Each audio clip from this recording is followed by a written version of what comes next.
Hi friends, welcome back to our channel healthy kitchen and వ్లాగ్స్కి. ఎంతో టేస్టీగా ఉండే వినాయక చవితి స్పెషల్ ప్రసాదాలండి. ఇంకా రవ్వ లడ్డూలు, మోదకాలు ఎలా తయారు చేసుకోవాలో చూపిస్తాను. ముందుగా మనం ఒక పెద్ద గిన్నె తీసుకొని అందులో రవ్వ తీసుకోవాలి. ఒక 2 కప్పులు బొంబాయి రవ్వ తీసుకున్నాను నేను. మీ ఇష్టం అండి, మీరు ఎంత చేసుకోవాలనుకుంటే అంత కప్పుతో తీసుకోండి. నేనైతే 2 కప్పులు బొంబాయి రవ్వ తీసుకున్నాను. అలాగే 2 కప్పులు పచ్చి కొబ్బరి అండి, పచ్చి కొబ్బరి తురుము తీసుకున్నాను. ఈ పచ్చి కొబ్బరి తురుము కూడా వేసుకొని, ఇది వేయడం వల్ల చాలా టేస్ట్ వస్తాయండి లడ్డూలు. అందుకనేసి నేను పచ్చి కొబ్బరి తీసుకున్నాను. ఈ పచ్చి కొబ్బరి తీసుకొని బాగా కలుపుకోవాలి. రవ్వకంతా బాగా పట్టాలి, తేమంతా కొబ్బరిదంతా దానికి రవ్వకు పట్టాలి, బాగా కలుపుకోవాలి. ఆయిల్ అంతా రవ్వకంతా బాగా పట్టేలాగా కలుపుకొని ఒక 2 గంటలు పక్కన పెట్టుకోవాలి. బాగా పట్టేస్తుంది అన్నమాట కొబ్బరిదంతా. అలా అయితేనే టేస్ట్ చాలా బాగా వస్తుంది. ఇలా కలుపుకొని పక్కకు పెట్టుకోవాలి. చూడండి, బాగా కలుపుకోవాలి.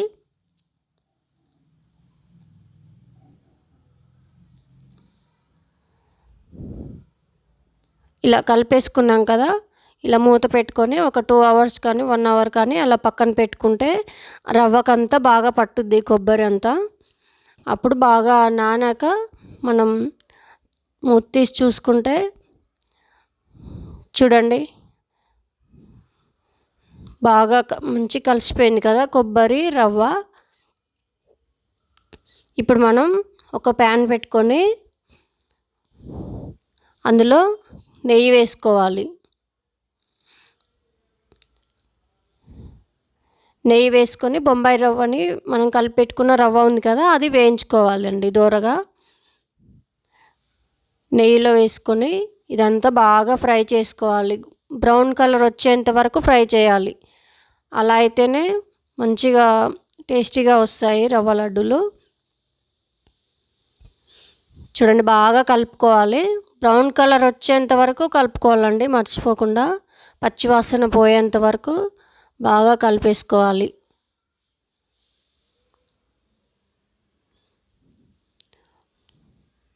చూసారు కదా, స్మెల్ వస్తుంది మనకి బ్రౌన్ కలర్ వచ్చేసినప్పుడు. చూడండి, అంతా ఫ్రై అయిపోయింది, కమ్మటి వాసన కూడా వస్తుంది. ఇలా అంతా వేయించి ఫ్రై చేసుకొని పక్కన పెట్టుకొని అదే కడాయిలో మళ్ళీ కొంచెం నూనె వేసుకొని జీడిపప్పులు, కిస్మిస్ ఫ్రై చేసుకోవాలి. ఇవి కూడా దోరగా వేయించుకొని పక్కన పెట్టుకోవాలి. తర్వాత మనం పాకం రెడీ చేసుకోవాలి. అదే కడాయి పెట్టుకొని అందులో షుగర్ వేసుకోవాలి. షుగర్ నేను 3/4 కప్పు వేసుకున్నాను. మీకు స్వీట్కి తగ్గట్టుగా మీరు వేసుకోండి. ఒక గ్లాసు, చిన్న టీ గ్లాసు వాటర్ యాడ్ చేసుకోండి. ఇలా వాటర్ వేసుకొని అంతా కలిపేసుకోండి.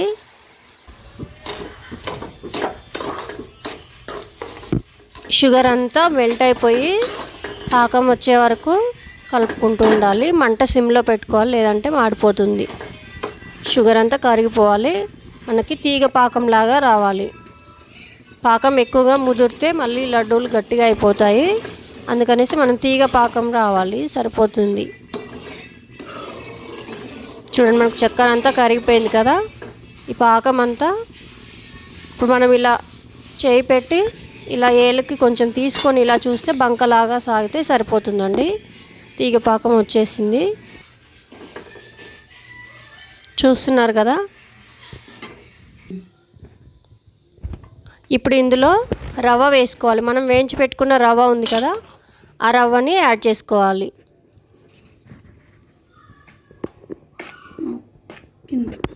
అంతా యాడ్ చేసుకొని బాగా కలుపుకోవాలండి.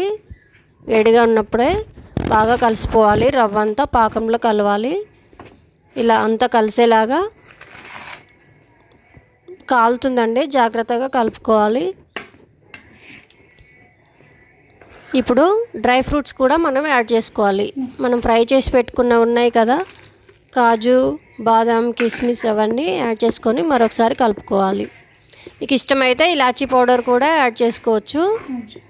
నేనైతే కొంచెం లైట్గా వేశాను.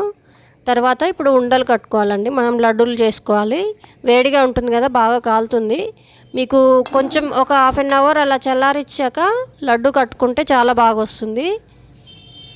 చూడండి, లడ్డు కట్టేశాను నేను.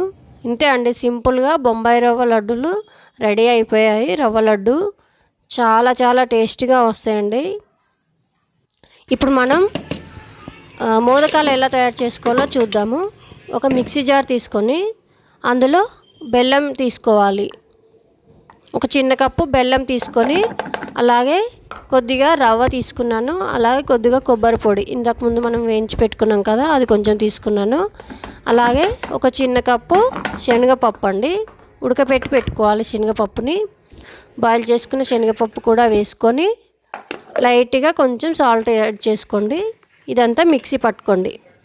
చూసారు కదా, బరకగా ఉంటే సరిపోతుంది, మరీ స్మూత్గా అవసరం లేదు. ఇలా బరకగా మిక్సీ పట్టుకొని పక్కన పెట్టుకోవాలి. తర్వాత మనం ఒక కడాయి తీసుకొని అందులో వాటర్ వేసుకోవాలి. పిండి కలుపుకోవాలి కదా. ఒక గ్లాసు వాటర్ తీసుకోండి. మీరు పిండి ఎంత కలుపుకోవాలనుకుంటున్నారో ఆ పిండికి తగ్గట్టుగా వాటర్ తీసుకొని కొద్దిగా ఒక స్పూను నెయ్యి యాడ్ చేసుకోండి. నెయ్యి ఎందుకు యాడ్ చేశానంటే నేను పిండి మనం కలిపేటప్పుడు చేతికి అంటకుండా ఉంటుంది. అలాగే ఒక కప్పు బియ్యం పిండి తీసుకోండి. బియ్యం పిండి వేసుకొని వాటర్ అంతా మొత్తం మసిలిపోయినాయి కదా. ఇప్పుడు మనం ఒక కప్పు బియ్యం పిండి వేసుకొని బాగా కలుపుకోవాలి. వాటర్ అంతా కలిసేట్టుగా పిండిని అంతా ఇలా కలుపుకొని పెట్టుకోవాలి. ఇది కొంచెం ఒక 5 నిమిషాల తర్వాత చల్లారిపోతుంది. వేరే ప్లేట్లోకి తీసుకొని ఇలా బాగా స్మూత్గా కలుపుకోవాలి. పిండిని అంతా కూడా స్మూత్గా అంతా ముద్దలాగా చేసుకునేలాగా కలుపుకోవాలి. కాలుతుంది కాబట్టి కొంచెం చల్లారాగా కలిపి పెట్టుకోండి. ఇలా ముద్దలాగా చేసి పెట్టుకోండి. ఇప్పుడు మనం మోదకాలు ఎలా తయారు చేసుకోవాలో చూద్దాం. ఇలా ఒకటి మోదకాలది స్టాండ్ దొరుకుతుందండి, లేదంటే చేతితో కూడా చేసుకోవచ్చు. నా దగ్గర ఇది ఉంది, అందుకని ఇలా చేస్తున్నాను. కొంచెం పిండి తీసుకొని స్టాండ్లో పెట్టుకోండి. సైడ్లకి ఇలా ప్రెస్ చేసుకుంటూ పెట్టుకోవాలి.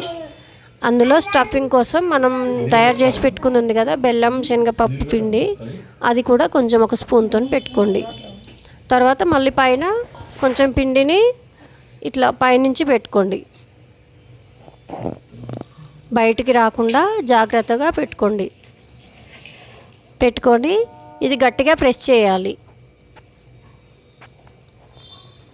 చూడండి, ఇలా గట్టిగా ప్రెస్ చేసి మళ్ళీ మనం ఓపెన్ చేస్తే చాలా బాగా వచ్చినాయి కదా మోదకాలు. ఇంతే అండి, అన్నీ కూడా మనం ఇలా రెడీ చేసి పెట్టుకోవాలి. మోదకాలు ఇలా పిండితో తయారు చేసుకొని మోదకాలన్నీ రెడీ చేసి పెట్టుకోవాలి. చాలా ఎంత బాగున్నాయి చూడండి. వినాయకుడికి ఇష్టమైన మోదకాలు ఎంతో టేస్టీగా ఉంటాయండి. మనం ఒక ఇడ్లీ పాత్ర తీసుకొని దానికి కొంచెం లైట్గా నెయ్యి అప్లై చేసుకొని ఇడ్లీ పాత్రలో పెట్టుకోవాలి. ఇవన్నీ ఇలా పెట్టుకొని అన్నీ కూడా ఒక 5 మినిట్స్ మనం ఆవిరి మీద ఉడికించాలి. ఇవన్నీ ఇలా పెట్టుకొని ఉడికించుకోవాలండి. చూడండి, మనకి మోదకాలు కూడా రెడీ అయిపోయినాయి. ఎంతో టేస్టీగా చాలా సింపుల్గా రవ్వ లడ్డు ఇంకా మోదకాలు రెడీ అయిపోయినాయండి. ఇంతే అండి.